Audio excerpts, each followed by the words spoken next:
What if I was to tell you that the second largest economy in the world is in trouble? Hello, ladies and gentlemen, and welcome back. In today's video, we discuss the big two central banks. One is trying to stimulus package their economy out of fear. The other one is trying to, of course, combat inflation.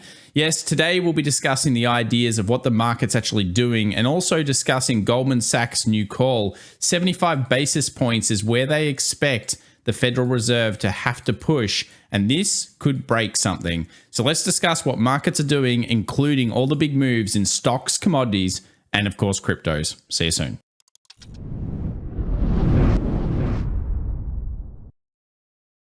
So let's kick things off by discussing what Goldman Sachs had to say. 75 basis points is the new prediction from Goldman. That's 3 more Fed rate hikes likely to come this year. Now, at the moment, the bonds market is not pricing this in. We've got a chart to show that a little bit later on today's show. But what does it basically mean? Well, it could mean bad things for growth stocks and, of course, a further compression of valuations.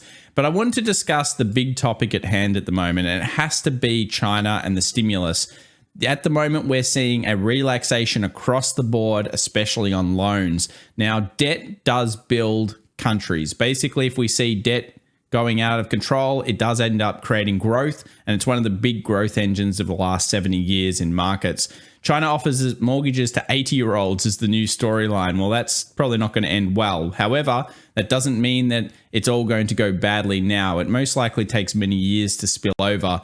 I think what we need to focus on is China ramping up their cash injections. This is going to help two markets specifically. It's probably the main reason crypto is even holding at the moment and why Bitcoin is being purchased. And it's also a big sign that basically they're going to go all in on this. Now, we've seen that China, of course, when they make a decision or a policy shift, they generally start with it. We've seen the story before. When you get government money and you get basically central bank money pushing into the markets, they tend not to stop it for quite some time until something breaks. So in this case, effectively, we're going to see potentially unlimited stimulus packages coming out of China for the next foreseeable future to realistically change the fear that's currently in their property market to greed. Let me know in the comments down below if you agree with this is what's probably happening. Remember, debt fuels growth, and it's a big component of how economies do end up growing. So this poses a mega problem, I believe, for the Federal Reserve long term, or at least medium term, because if you have one of the stimulus packages coming in that big, it's going to probably blow over into other economies. So what will the Fed have to do? Well, at the moment, it looks like they're having to raise rates. As we saw, Goldman Sachs is now predicting 75 basis points with the new information. The market's not quite doing that yet. We've still got a terminal rate sitting at 5.3%. But what's most important is not only is the terminal rate higher than the January rally beginning, but we also now see the end of these rate cuts at a higher point as well. So basically, this is now at the same end as we found in December before this big rally. So interest rates are not the excuse that you can say, oh, well, things are happening with the pivot, everything's looking a lot better. And I don't really understand why so many people are looking for this pivot. Remember, when the Fed pivot, they do it because the economies are sick. I've got some data coming up in today's show to discuss that. But yes, at the moment, it's the Fed pivot trade fades is the storyline coming through. We can't really believe that. So what's occurring in the US? Well, we have a breakout of economic surprise. Effectively, things are looking great. And in normal times, you'd say, oh, well, that's fantastic. The problem is it means the Fed has to go harder for longer. Remember, the Fed has said they have to get the inflation down into their parameters. It's not really our opinion, it's what they're telling us. So if that's their main goal, what have they got to do? Well, based on what we've been seeing in the markets, rates are going up and terminal rates may go even higher according to Goldman Sachs and others. So what's that going to do to TLT? Although I'm a bullish person on TLT, it's not looking good when you see these economic surprise index closes. The reason why is because, of course, that usually means yields will increase and therefore it puts pressure on TLT, which is treasuries, by the way, and other bonds. So we've seen the bonds market starting to react to these things. Gold also doesn't like increased yields over time, so gold could suffer from this unless we're going into a stagflation style economy. And traditionally, the first couple of weeks after seeing readings like this aren't really that great for gold. So it's something to keep in the back pocket to think about. We also mentioned on our weekend video that 10-year bond yields, after we saw trend model breakouts like we'd just seen, tend to continue up. So they still could be more, and Goldman Sachs might be right on this one, with further terminal rates due, maybe upwards of 2, 3, possibly even 4. I've often thought that if we get past like 5.5 to 6% in terms of terminal rate, we're going to break something in the US economy. Going from basically 0 all the way up to 6, surely something isn't doing too well, and that will eventually follow through. Now, why I want to say eventually is because most people have changed their opinions. The bonds market, in my opinion, is telling us a recession's on the cards. We see so many yield inversions. Remember, when I believe 50% of all bonds are inverted, which they are at the moment, it's like 60, 70%, the bonds market is telling us, retail investors and other people out there, that a recession is coming. They're not usually wrong in that reading. Now, what's most interesting, though, is that generally when everyone expects a recession, it doesn't tend to happen. So it's already happened, or it's obviously not going to happen. In this case, November of 22 was the highest reading we saw for the recession in terms of being called. And at this stage, we're declining. That's probably a good thing if you're a believer that a recession is coming. You probably need this to decrease so that it allows the true recession to happen. They tend not to occur until people believe it's not going to occur. And that's when they come out and happen.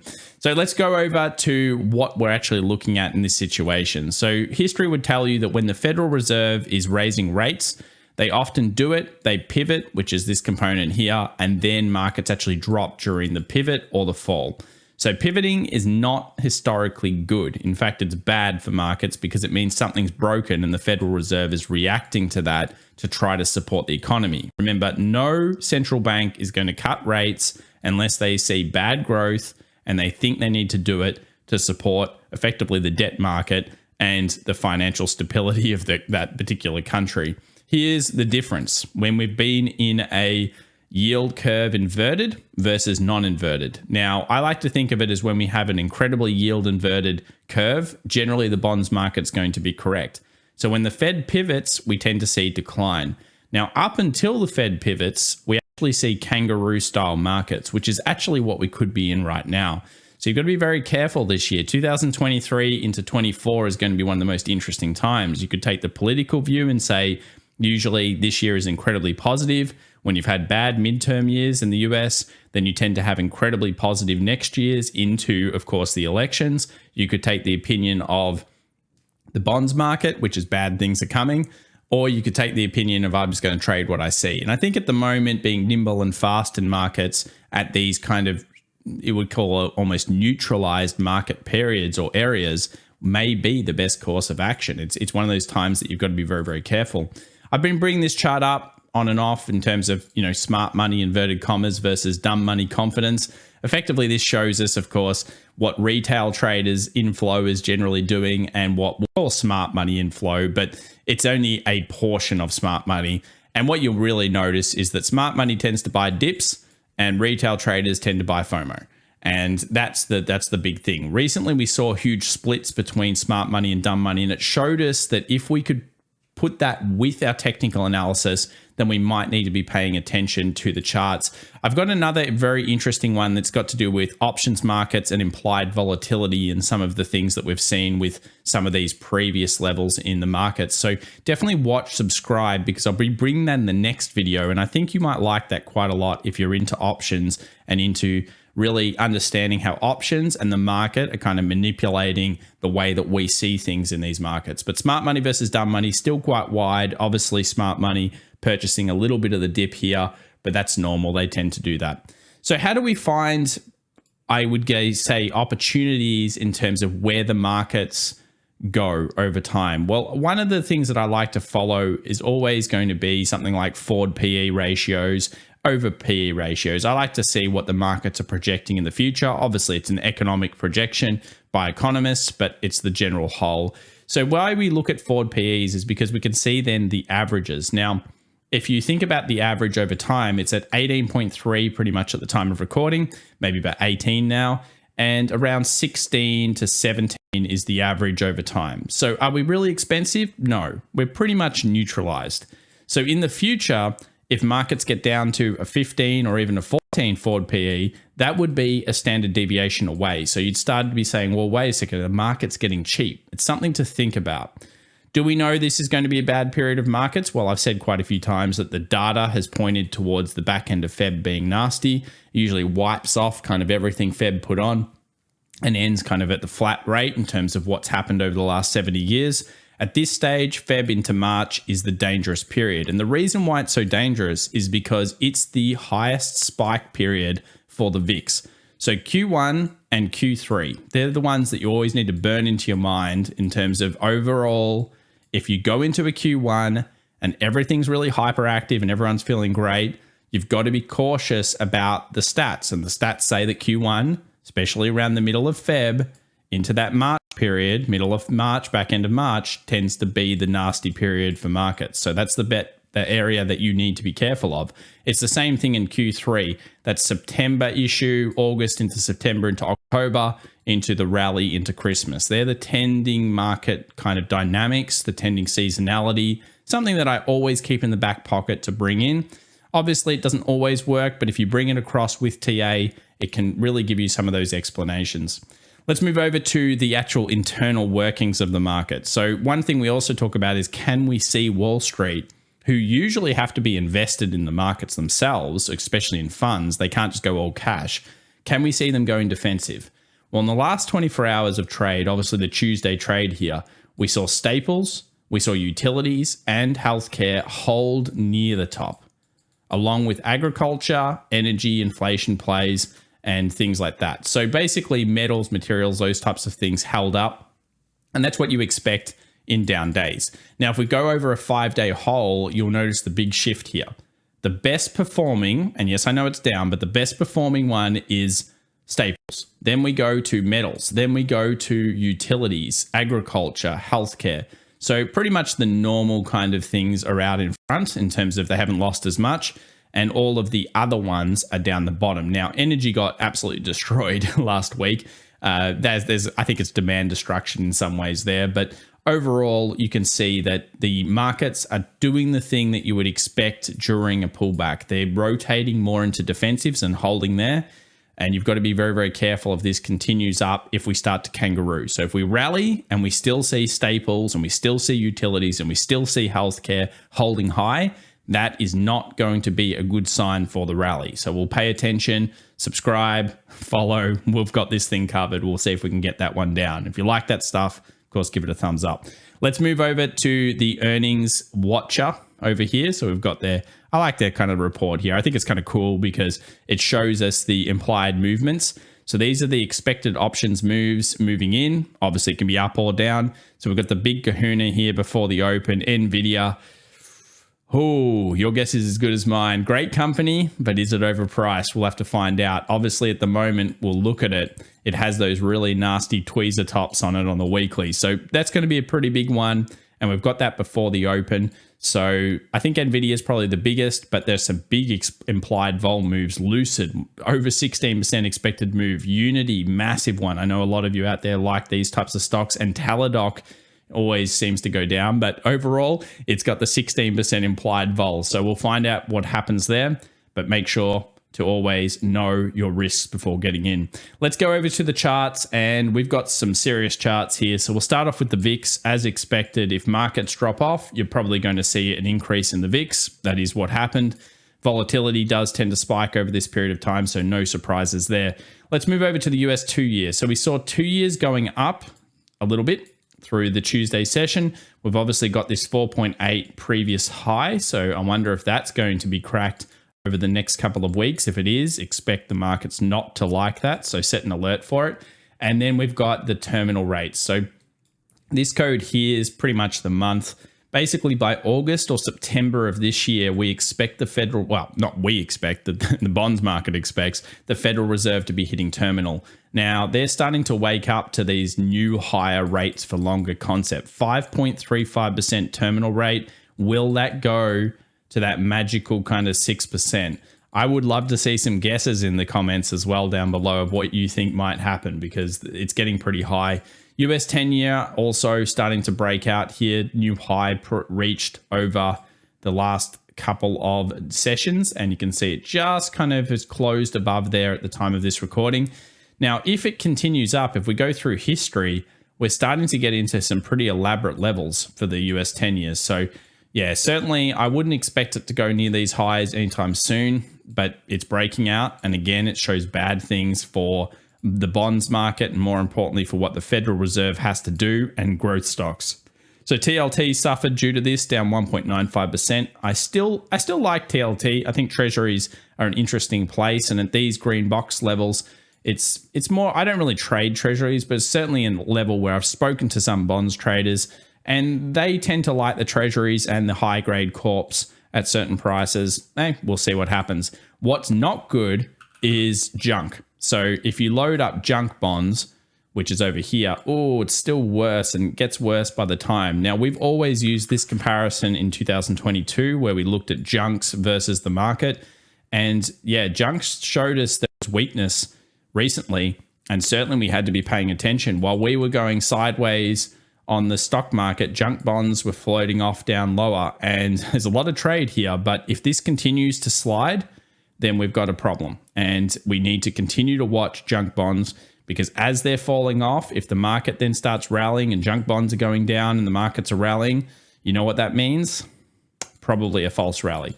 At least that's what the bonds market would be telling us, and I'm going to pay attention to bonds. Now, because China's doing this huge stimulus package that's kept some things high, we've got iron ore over here for all the Australians out there still holding itself up. It's part of the reason why I think copper as well is holding itself up. So make sure you look at iron ore futures if you're interested in those types of things. We'll move over to the US dollar. It's doing pretty well. So US dollar futures here, you can see are finding strong buying. I've been bullish on those ever since we really took that low and rejected it. As soon as the market did this, we knew that DXY was long. And at this stage, we still remain thinking that the 2-hour, 4-hour trade is currently long. And basically these demand zones that I've highlighted here at this stage holding up these markets. So I'm looking towards basically DXY moving into that 105.25 range, this huge area up here that was previously sold off pretty aggressively. And I'd like to see it go up. It makes sense. If you've got yields going up, dollar index looks better. If you've got fear going up, dollar index or US dollars look better. So in general, the dollar trade seems to be the bull side. And I also see a lot of retail traders trying to fade this. It's going to be tough for them. And I think the more retail traders that are fading that are going to get stuck or trapped. Now, gold, on the other hand, I've been on the record many times saying that I don't think gold likes high yields. I brought some stats up in today's video. We talked about it.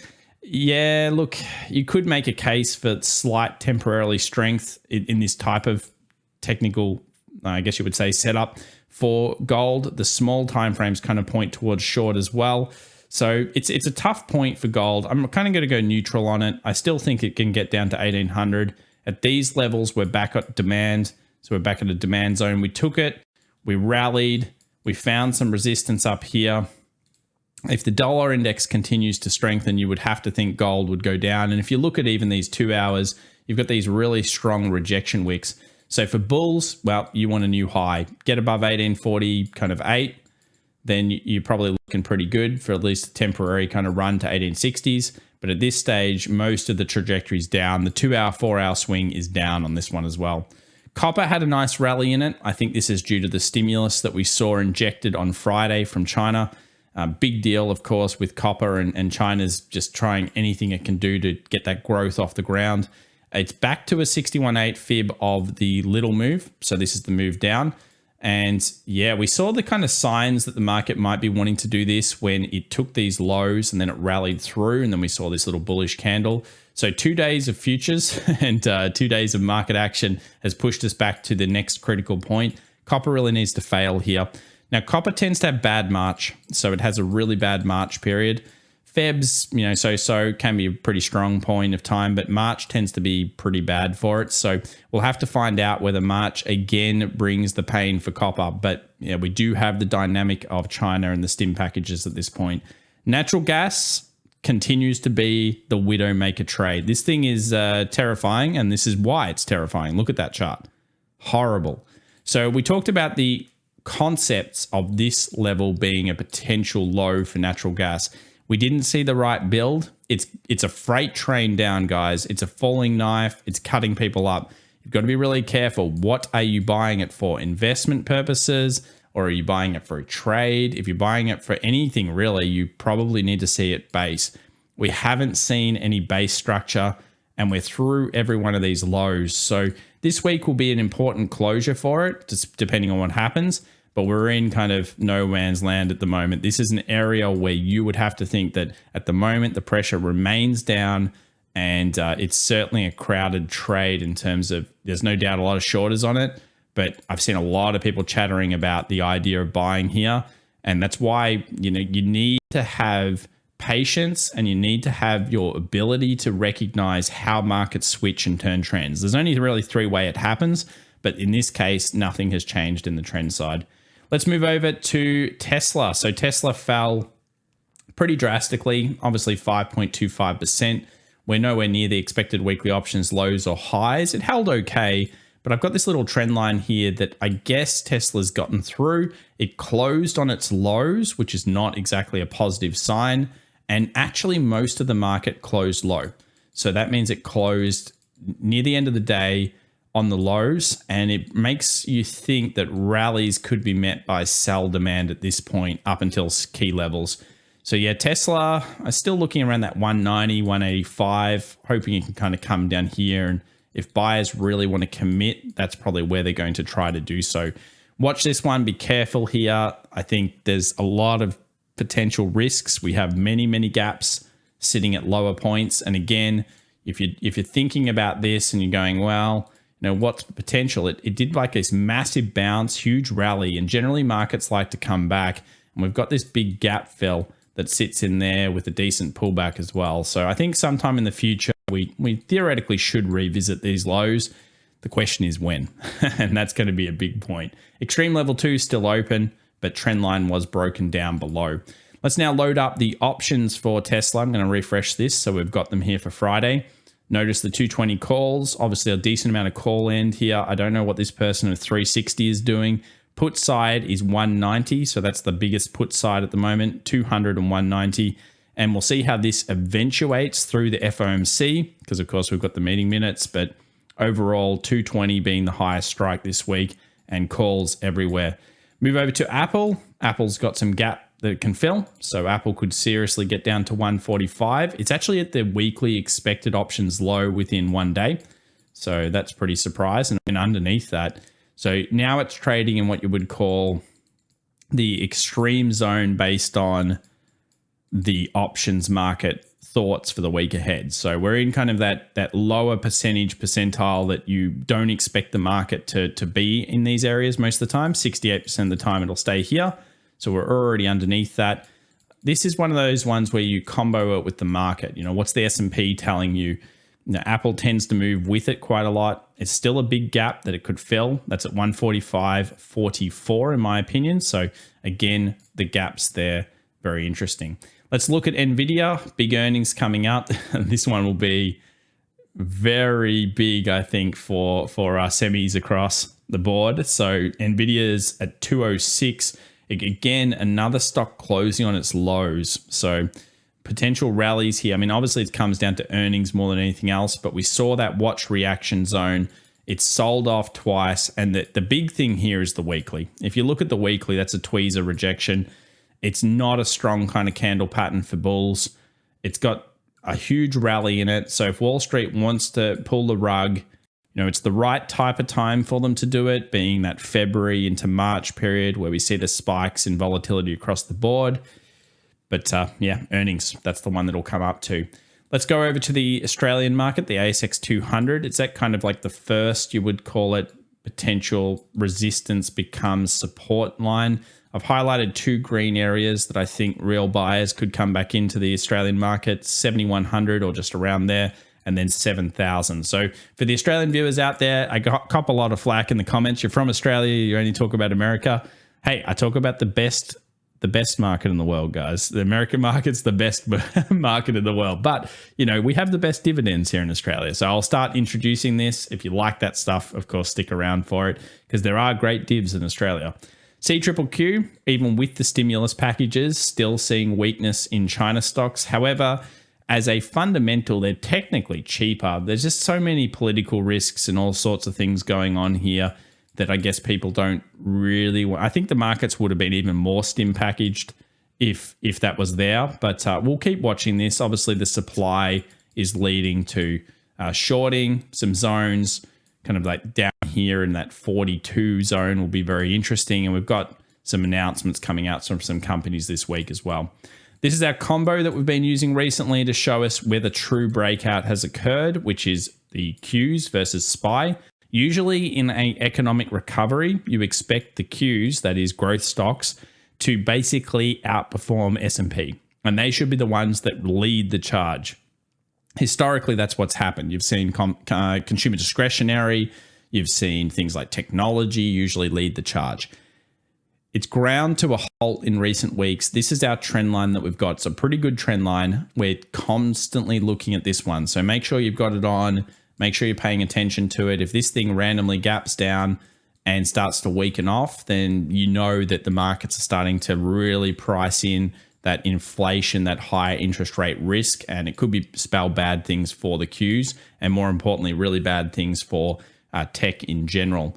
Where are we for the Qs? We're at the expected weekly options lows. So we're kind of coming into that territory where we could actually see some dip buyers recommence, at least try to pick this market up.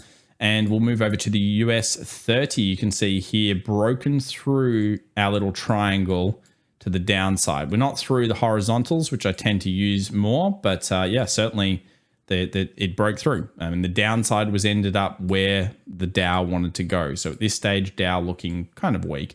Let's move over to US 100. We're in a little critical kind of block here. You can see that 12,000 previously had some trade. Then the news, obviously massive gains after that. We're back in this zone. So you could see buyers trying to recommence here. What I'm looking for is something like, a market to kind of stay range bound, take a low early, and then look for, that rally. I don't know it's going to rally here. It's a critical zone, sure. It's definitely an option zone, which we'll see in the S&P in the future in the markets, but there's two big levels that could find buyers. So we'll move over to the SPX. So firstly, technical gap closed. Nice work. That's pretty good. We've got so many unfilled gaps on the upside. Watch this level, 40, 80, 40, 90. There's two unfilled gaps through that zone, so that'll be interesting. And then we have these kind of 4,000 and 396. What I wanted to point out was the market closed on its low. So I often say the close is the key. So close is key. Why? Because the market effectively ran out of time. What if there were more sellers there, but they couldn't sell? Well, of course, you may say, well, they'll sell in the futures market. Well, yeah, but not everyone does that. Depends. The big funds, they may hedge certain positions, but in general, it closed on its low, showing us that it was pretty mean and pretty nasty, and it was really feeling that kind of sell-off. It could point also that rallies may need to be sold based on this particular action. Let's look at the SPY. So the SPY is showing us again, we're at that kind of expected weekly options low level. We found it straight away. So again, rallies couldn't shoe here. It's an interesting point, definitely something to be paying attention to. And we'll move over to the futures where we've done a little bit of work. So first up, from the low here to the high, the most natural swing that most people see, we've got a 61.8. We also know that this is a high, low, higher, high situation on the daily and 4 hour. So basically, this is the last swing low that we've seen. And this could change trend for many traders out there if it busts these lows and doesn't instantly recover. So this is a critical point for markets. 4,000, the most traded option strike, I think, for the last many months. We'll be doing the analysis on that in the next video. So we've got kind of between this 4,000 and 395. Now, this is where buyers theoretically should be for this market if they're willing to recommit. Where do sellers sit? They may lurk around that 40.90, 40.86 gap fill. So there's some seriously critical zones coming up in the markets. And if you actually load the SPY back up, and you pull something like a volume profile over this area, which is from here to here, you'll notice that that 395 comes back into it. 395, 396, pretty critical zone, I think, for these markets. So something to be watching. A big level for it really determines whether buyers are recommitted. This is kind of around those areas that you expect them to come back in. And we know where critical bears sit. They sit up here. This is a turn point potential, and this is the turn point for the buyers. So we've really committed to some extreme levels very early on in this week. Let's have a look at the option scenarios. The option scenarios are nowhere near as big as they were in the previous third week expiration. Look at this, only 780. Watch one of our previous videos if you're interested to know more about options manipulation. And 400, 395. Look at the 400s. Even here this week, they're clearly out and above with puts. So retail loves buying the puts. Everyone loves getting the puts. Problem is the puts kind of sit on a zone where I could see market participants trying to pick it back up to not pay these out. They've got to, I mean, they can push it down. I mean, seasonality will say that and some other things, but it might be that maybe you take like the inkling in between. Like, let's have a look at, we'll just get the dates here. So if we go to March 3rd, March 10th. So we'll want to look at March 3rd and March 10th. So let's go to March 3rd. So March 3rd, we have a ton of puts, but most of the puts are quite low. So we've got 392s and we've got a lot of 370s, 378s. So that would allow markets to actually dip further, potentially, and still pay off the correct amount. Then you go to something like the 10th and you look at that. And again, the puts sit more to the lower end. I mean, there's a lot of puts on 350 left over. There's still that 410, but there's got a lot of calls there. So again, if the seasonality is going to play, this is like where the markets can kind of come down, hit 395, 400s, potentially buy back up, create structure that they want, and then possibly dump. It does make some sense. The options, while they're there in puts, they're not as big as then the next week when you go into the 17th and you start saying, whoa, all right, here we go. 157, 105, 132, lots of puts in this zone. So some critical levels coming up. Certainly the puts, if this is going to be a hit job by the street, by the nasty composite man, then they're going to want to hit it pretty fast. And I would say they'd hit it over these next coming weeks. So time will tell. Interesting points. Bitcoin, well, it can't break through. Even with the China stimulus, it cannot get through. I'd say this market's holding up better because of the China stimulus. You know, Bitcoin getting that kind of resurgence of buyers. And at this point, it still looks weak here. We can't think that this is necessarily just an accumulation to go through. If you're a big buyer of Bitcoin, you're looking for breakouts and closes here, we'll watch it. We'll pay attention. At this point, you know, this is the critical where the sellers have committed. And we've talked about it a lot on this channel. So we'll bring that back.